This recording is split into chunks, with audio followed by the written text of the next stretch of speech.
Aloha, folks. Yeah, clearly I'm not quite as smart as I think I am.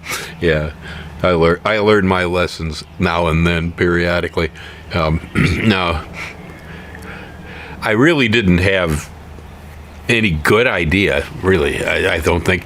The first time I ever posted a video about alternative energy, I can believe that was on the solar hot water heaters we installed here in the house at the time.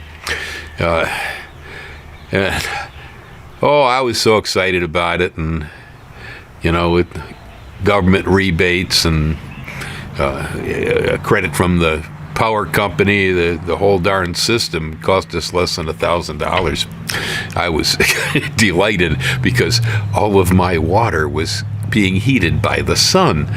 I mean, on a sunny morning when I'm standing under the shower nozzle and that water is pouring down on me, I swear I could just feel the liquid gold sunlight.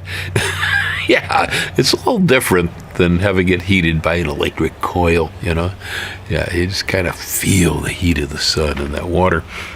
Anyway, that was, I think, the first one I ever posted. That was quite a few years ago. I got, some positive comments, but I got a whole lot of negative feedback on that. And that was a real shock.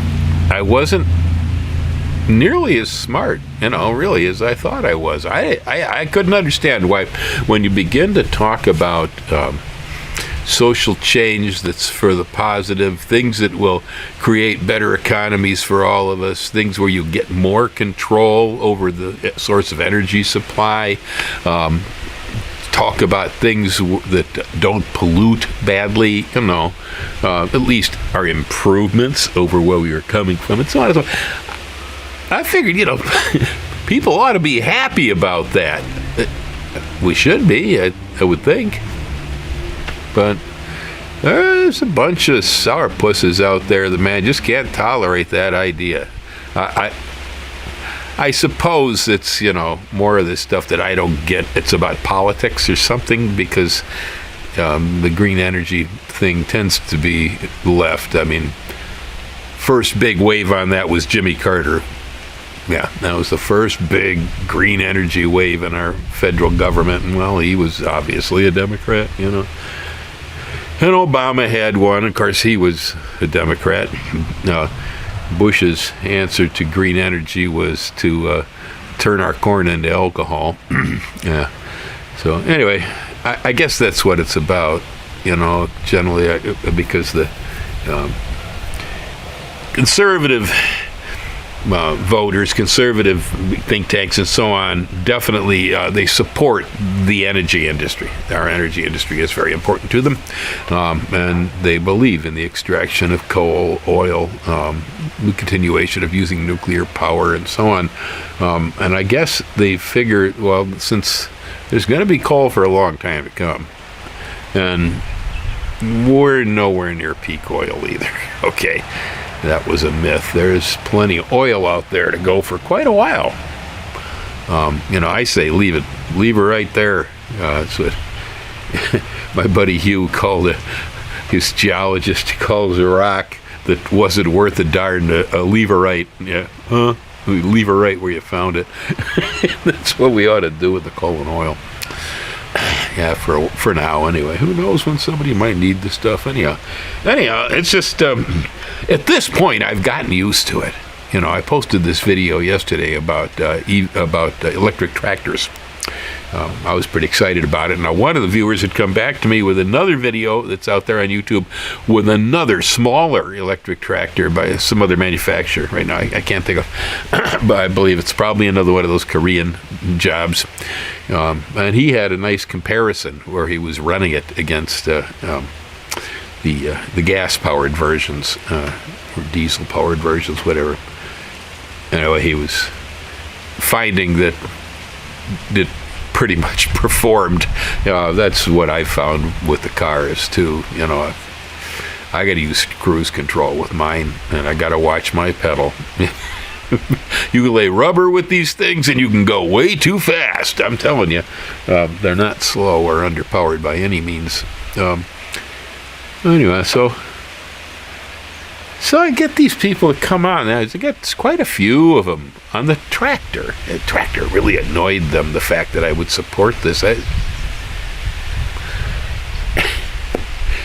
I'm not sure. Like I say, it could be some kind of strange political thing, because otherwise, when it comes to change, I guess maybe that's my problem. I embrace it.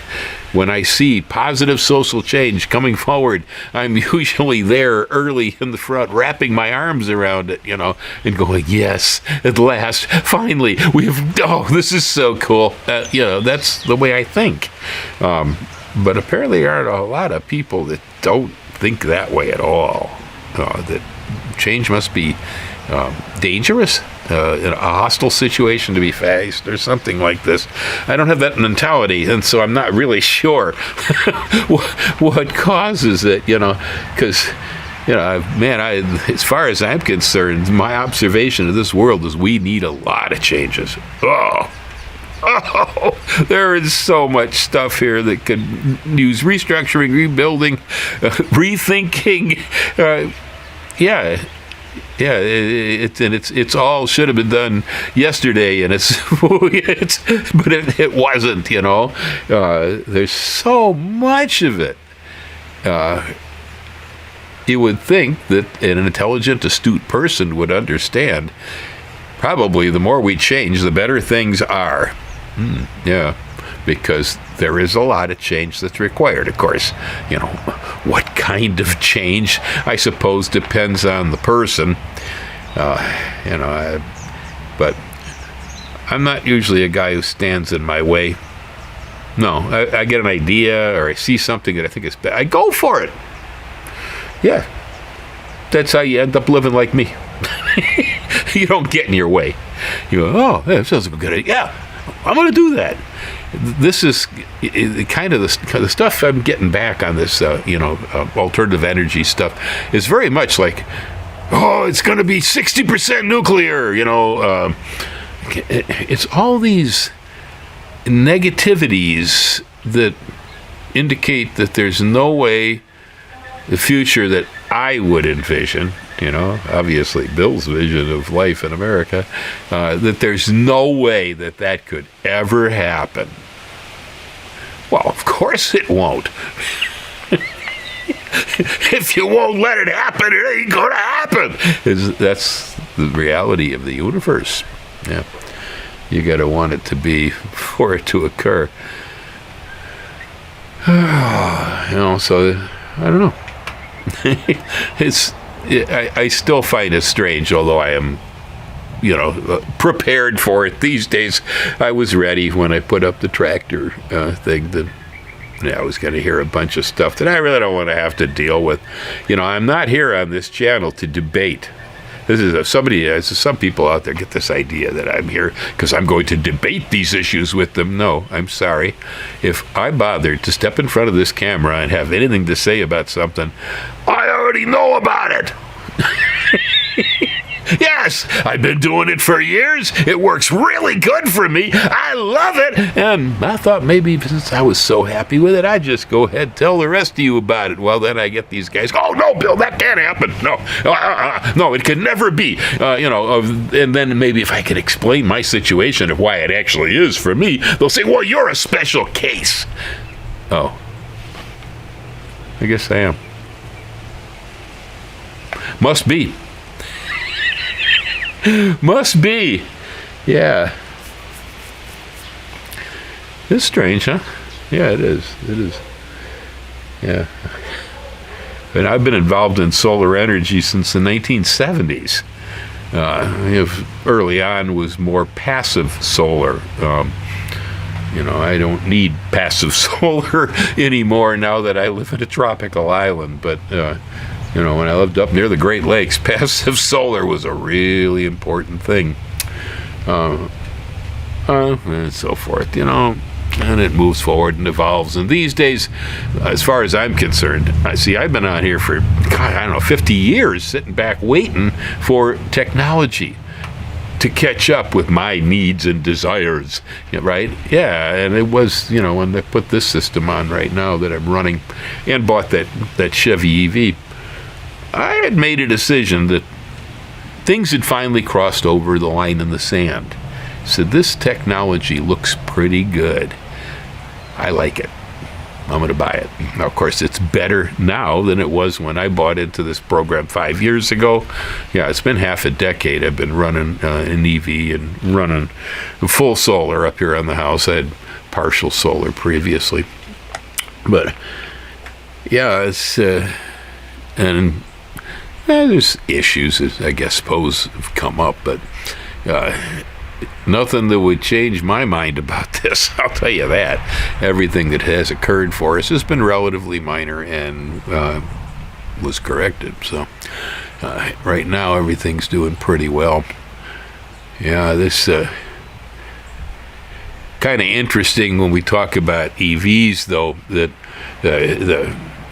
the usual only argument that I really get is that it's going to overload the grid. We're going to have to build nuclear reactors to charge all those cars, and so on and so forth. Well, that it doesn't hold water, man. Okay? It doesn't hold water. Because at the same time, we've been continuously putting more money into green energy at a national level. Okay. It's like, somebody's telling me that 99% of the people in California don't have solar.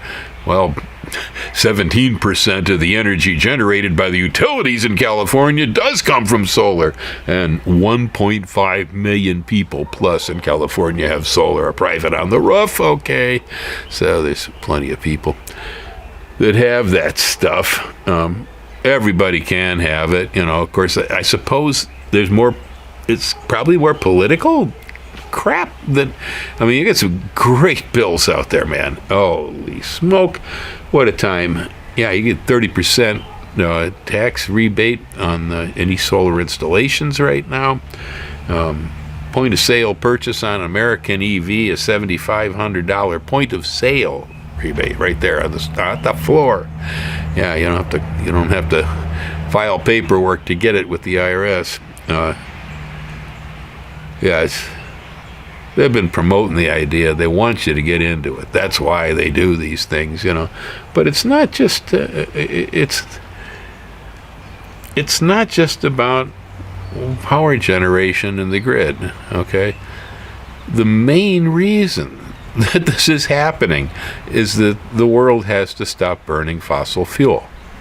That's the reason, and it isn't just us. It's in Europe.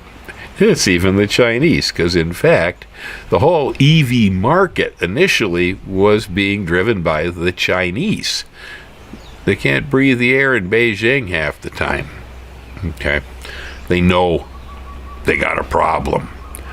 And so things have to change over there if life's going to go on. And so the EV really was driven from China. It's not a pun. And American companies, of course, Tesla, GM, they piled in on it. So then here you get this collusion thing going on. And of course, because I think it was with GM, the largest market they had for big sedans was in China.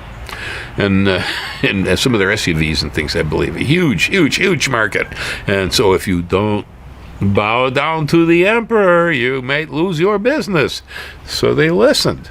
And so, in a way, Americans, because of this, are getting it forced down their throats because we're going to switch. That's all there is to it. It's changing, man, Yeah, it doesn't matter whether you like EVs or not.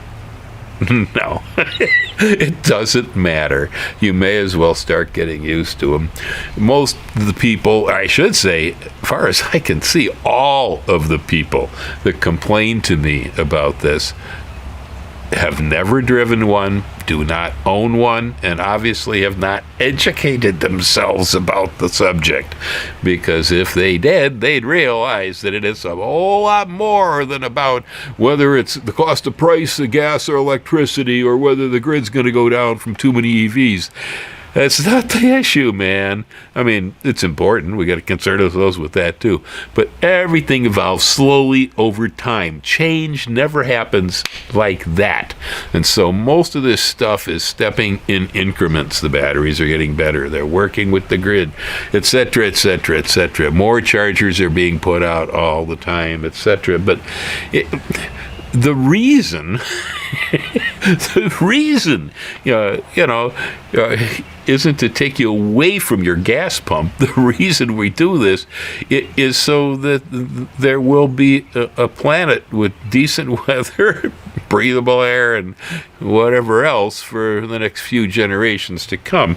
With the things we did through the 20th century, man, the next couple of generations had the perfect right to stick a cigarette in my mouth, put a blindfold around my head, stack me up against a wall. Yeah, we beat the crap out of this planet, and we did it thinking it was the right thing for us to do in the name of humanity. There are better ways of doing everything we do. There's no such thing as a perfect way. See, this is another one of these arguments. It's all or nothing, Lithium is an extraction. Okay. So is oil. Okay. But we can manage to recycle those batteries and so on. And we're not actually burning them, where with petroleum, every drop is gone. Okay, it's burned, and it's in the atmosphere, whereas the battery doesn't end up in the atmosphere. Okay, everything's incremental, man. It's steps up a stairway.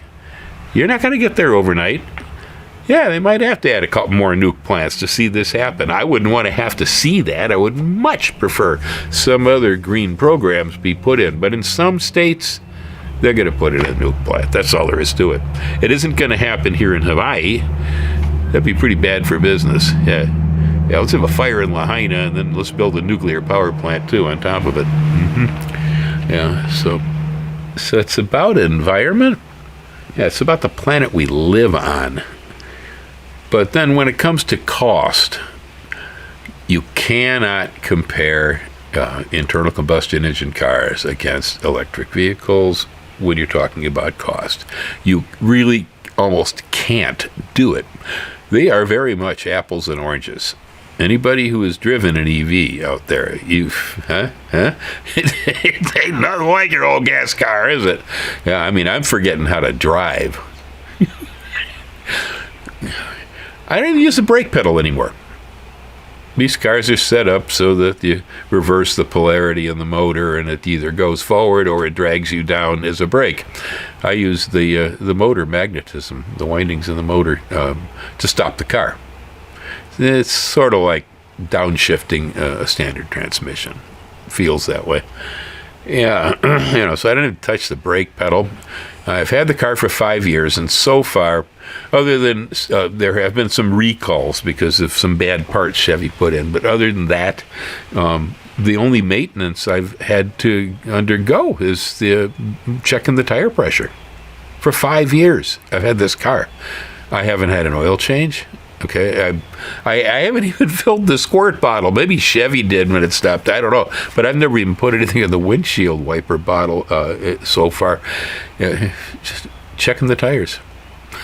It's got a little, display on the dashboard how the modern cars are that show you, your tires are irregular. On a EV, that's important. Yeah, you don't want to be underinflated or overinflated. But so this amounts to cost. Okay, this amounts to cost. What do we talk about?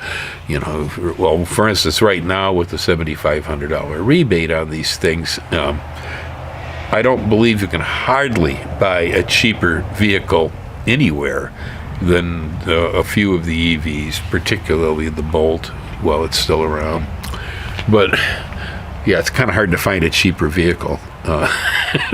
That right there. Okay, but then the maintenance level, it's I still have one gas car, and I am itching to get rid of that thing. Oh, man. Trying to keep it in good shape. And I am going to try to pawn that thing off on somebody, because pretty soon, I would say more than half of us are going to start liking EV, because once you get into one and drive one for a while, you're mostly going to start liking it. That's just the way it is. They're cool. But so it will get tougher over time to unload gas machinery. I have been steadily getting rid of all of mine for a while before other people even realized that the change was taking place. I gave my last gas car away to family. I got this one. When the starter went out the other day, I was just about ready to take it, put it in the field, park it with the rest of the rusty iron around Puna. Yeah, I get tired of it, because it's just the maintenance level on the gas-powered automobiles is huge by comparison, and the cost of that maintenance is huge by comparison to what it takes to run an EV. Now, I would say because of the cost of the battery in the EV, maybe they're a little bit more like a big pocket lighter. I don't want to throw the thing in the ocean. Okay, we got enough plastic out there. But, yeah, renewal of a battery in one of these could get to be pretty expensive proposition. So, like I said, it's really hard to make the comparison between the two. But what I do know is my EV requires far less attention than my gas car does. My gas car is, frequently going, I'm thirsty, I need coolant, my oil's dirty, yeah, it's like that. So, always got something that's grumbling about. Well, you folks know, anybody who drops in here, I grow food and plants, produce seed. I don't sell solar equipment. I don't sell cars. Okay. So there's no profit in any of this for me. Taking flack for something that I'm not making any money on, that sometimes doesn't make any sense either, but just the way it goes. I do like to promote what I think are better ideas. This one, as far as I'm concerned, it's been so long overdue. So long overdue.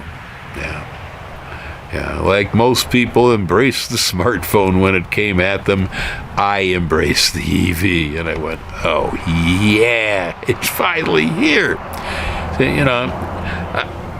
There are times in my life when I worked as a mechanic, and one of the things I did as a mechanic was I serviced forklifts, and a whole lot of the forklifts I worked with were electric. And we would run those things 8 hours a day. And as long as they went to the charger, they were every bit as good as any propane-powered forklift. Yeah.